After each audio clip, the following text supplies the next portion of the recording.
Honorable Babatunde Adejare, former legislator House of Rep, in an interview spoke about the death of his dear friend, Senator Bayo Osinowo alias Pepe. The senator said that his tragic death was a great loss to him, his family, and Lagos State as a whole. He spoke of his life as a fulfilled man who gave his all to the society, helped all those who came across him, and sacrificed himself for humanity. You have asked me a very tedious question.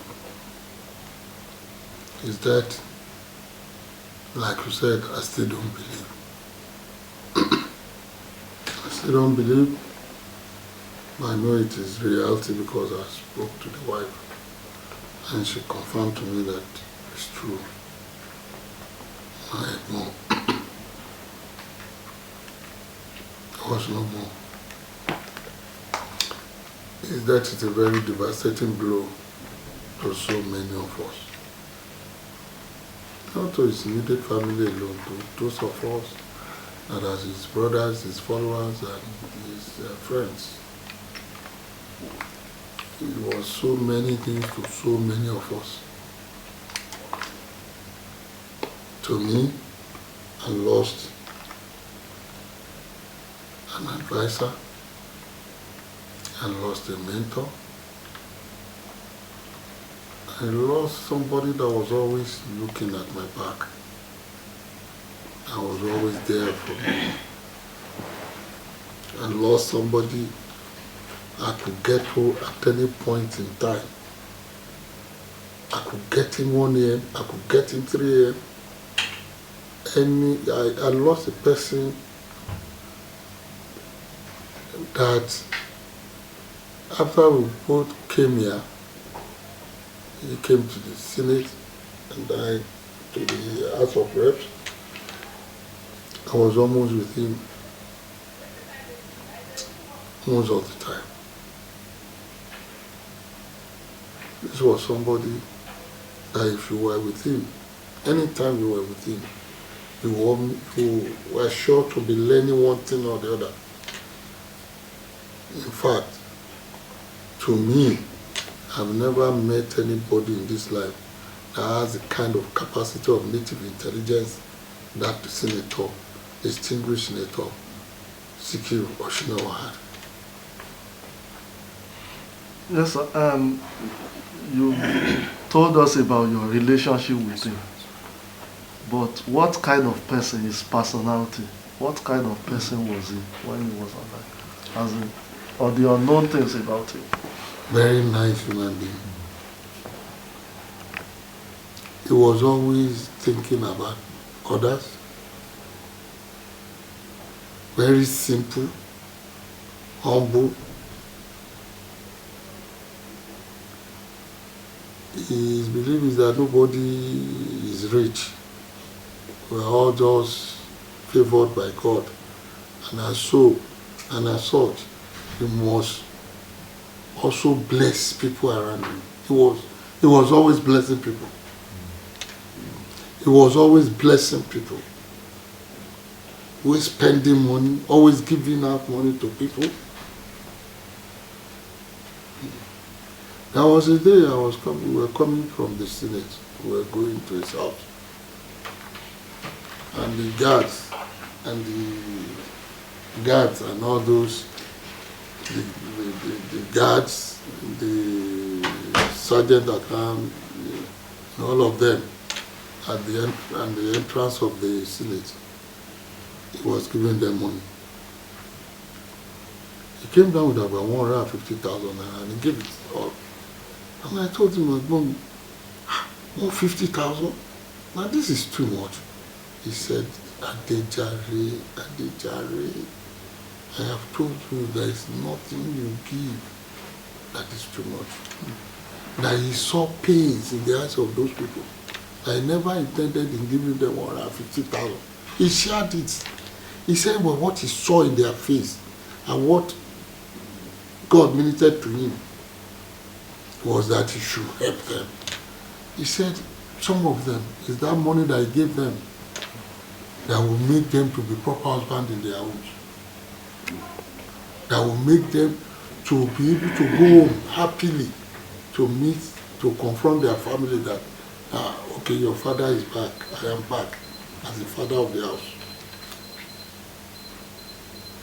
He said that means a lot to him. And he prayed for me. He said, Adejare, don't worry. I know you are a giver too. And God will make you to continue to give. And I said, amen. And we went. He was always giving people money. Making things happen for people. It's not about money alone. He was always making things happen for people.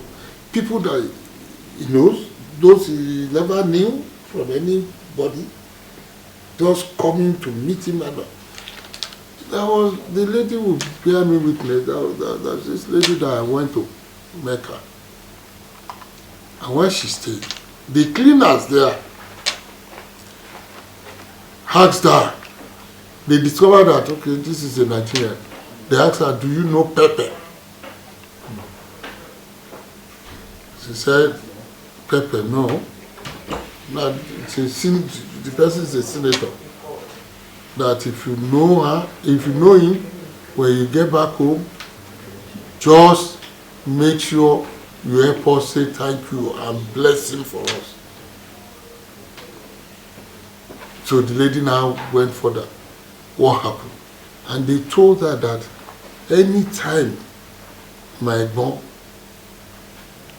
goes to Mecca, anytime, whenever he comes to that place, that they know all their problems will be solved before he will leave the place. And the Arabs. That they have never met anybody like that in their life. That she should please find him out and let him know that they said so. And that they are very grateful. That is whom my husband was. Lastly, sir, what lessons should the average politician, or let me say leader, should learn from him?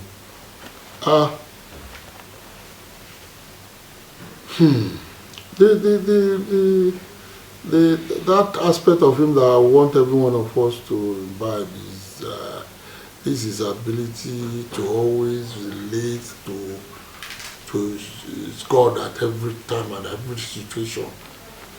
He was always trying to please God. And he was always doing things as written in the Bible and Quran. He was always reading the Bible every day of his life, on daily basis. There has never been any day my boy told me that he had no time to read, to have for his Quran and Bible. Anyone there, he had never told me that. And he would tell you, he said, if you live your life according to these holy books, you cannot miss it. And he tried to do so. We're all human beings. He had his own, we're all human beings. Only God that is perfect. Nobody is perfect. We had issues too, like each had his own issues. But sincerely, believe me, we need to emulate him in his ability and preference to always help people, irrespective of wherever you come from. You always want to help. Those behind him that were his junior brothers, he was always looking for ways to elevate you, to make you to grow. And he kept on saying it, as if he knew things like this. We are going to leave this place, all these things for you people. When I say something, listen to me. Because eventually this leadership will fall on you people. We will not be, all of us in front, will not continue to be leaders for life. We all miss him. I'm missing him terribly. I will continue to miss him every day, anytime. Because especially when I see his picture and I can't put it together in my head up to now. And so, Ebomie has gone, just like that. The last time I saw him was after the lockdown and they announced the resumption of the house. And I came here without him knowing because I saw a way to come suddenly and I had to grab it. And he was very cross with me that how? And I told him I left because I had a chance to go. That was the last time I saw him. So painful, but what can you do? Okay, Other than to thank God. So for me, I haven't monitored some activities of the popular pepper in Nigeria. I think the last time we met You see, that question, sincerely speaking, I will provide a solution. What I think that brought it up. It's never that I was never told how that name came up. But I think, and I know it is that you dare not cross my brother when it comes to you cheating on somebody else. He will not take it. He will go all out to make sure he shows you that this is cheating. And he will not condone it. He would not have condoned that. He lives a life of activism. Yes. He was incarcerated with Abiola and, Nadeko people that time. Somebody else, one of us that was in prison with him, told us that every morning in prison, they will bring him, only him out, and will give him 15 lashes of horsewhip. Horsewhip that have 4 branches. They will give him 15 every morning. The guy said he never knew it was Egbon. Or every morning, and he was the GOC, he was all the other inmates. They gave him GOC of the cell, the general officer commanding. And he got to know God anew during that incarceration. That was when he started being a devoted, practicing Muslim. And during that incarceration, he was still praying 5 times a day. He was still reading his Holy. That was when he started reading his Holy Quran and the Bible.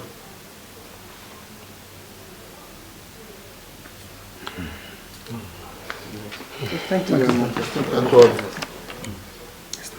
But I'm happy for my brother. But what people are saying about him really matter. I know that a lot was said by the honorable members in the House of Assembly Lagos. They all said beautiful fine things.